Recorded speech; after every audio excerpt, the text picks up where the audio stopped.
के news ST के साथ मैं हूँ किरण इरशाद। खबर शामिल करते हैं कंजवानी से हमारे नुमाइंदा खसूसी अली हसन साबरी की रिपोर्ट के मुताबिक गरीब नौजवान 4 छोटे-छोटे मासूम बच्चों का बाप अताई के गलत इंजेक्शन लगाने से एक बाजू से महरूम। एसी समंदरी और डीडीएचओ समंदरी की बारगाह में दरख्वास्त भी गुजारी लेकिन गरीब की कहीं भी सुनवाई नहीं हुई।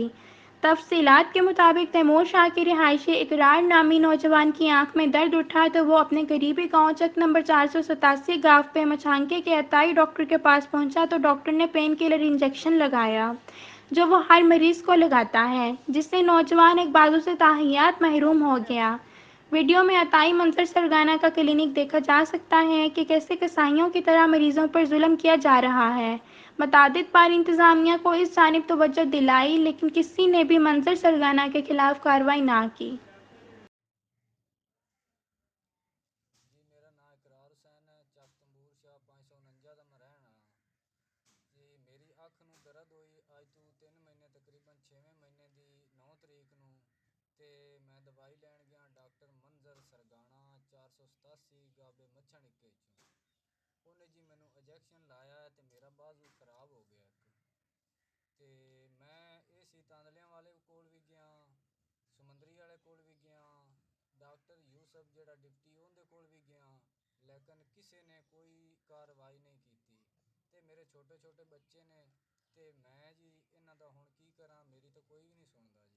ਮੇਰਾ ਬਾਜ਼ੂ ਖਰਾਬ ਹੋ ਗਿਆ ਤੇ ਲਿਹਾਜ਼ਾ ਇਹਦਾ ਕੋਈ ਕੀਤਾ ਜਾਵੇ।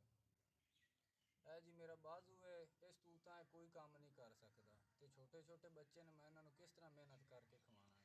आपके बाजू पे हुआ क्या था? ਇੰਜੈਕਸ਼ਨ ਲਗਾਇਆ ਥਾ ਡਾਕਟਰ ਮੰਜ਼ਰ ਸਰਗਾਣਾ 487 ਚੋਂ ਤੇ ਉਸ ਤੋਂ ਬਾਅਦ ਮੇਰਾ ਬਾਜ਼ੂ ਫੌਰਨ ਹੀ ਇਸ ਤਰ੍ਹਾਂ ਹੋ ਗਿਆ ਤੇ ਉਹਨੂੰ ਮੈਂ ਦੱਸਦਾ ਰਿਹਾ ਕਿ ਮੇਰਾ ਬਾਜ਼ੂ ਖਰਾਬ ਹੋ ਗਿਆ ਤੇ ਮੈਨੂੰ ਉਹਨੇ ਉੱਥੋਂ ਕੱਢ ਦਿੱਤਾ। ਉਹਨੇ ਆਖਿਆ ਵੀ ਜੀ 2 ਘੰਟਿਆਂ ਬਾਅਦ ਠੀਕ ਹੋ ਜਾਸੀ, ਤੂੰ ਚਲਾ ਜਾ। ਉਸ ਤੋਂ ਬਾਅਦ ਡਾਕਟਰ ਮੁਜ਼ੱਫਰ ਹੈ ਇੱਥੋਂ ਸਾਡੇ ਪਿੰਡ ਦਾ, ਮੈਂ ਉਹਨੂੰ ਫੋਨ ਕੀਤਾ, ਮੇਰਾ ਕਜ਼ਨ ਹੈ ਉਹ ਜੀ ਮੈਨੂੰ ਉੱਥੋਂ ਲੈ ਕੇ ਆਇਆ ਤੇ ਵਸੀਮ ਇੱਕ ਮੇਰਾ ਕਜ਼ਨ ਹੈ, ਉਹ ਦੋਵੇਂ ਤੇ ਮੈਂ ਆ ਵੀ ਨਹੀਂ ਸਕਿਆ ਕਿਉਂਕਿ ਬਾਜ਼ੂ ਮੇਰਾ ਇੱਕ ਬਿਲਕੁਲ ਕੰਮ ਕਰਨਾ ਛੱਡ ਗਿਆ। ਟੀਕੇ ਦਾ ਨਿਸ਼ਾਨ ਵੀ ਅਜੇ ਹੈ।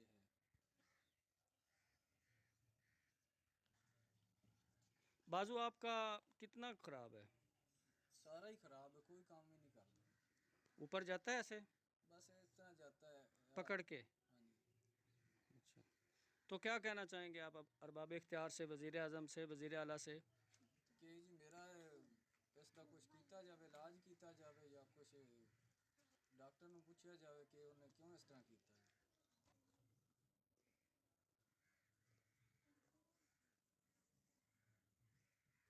ਉਹ ਆਂਦੇ ਨੇ ਜਾਂ ਲਾਹੌਰ ਜਾ ਤੇ ਜਾਂ ਗੰਬਰ ਜਾ।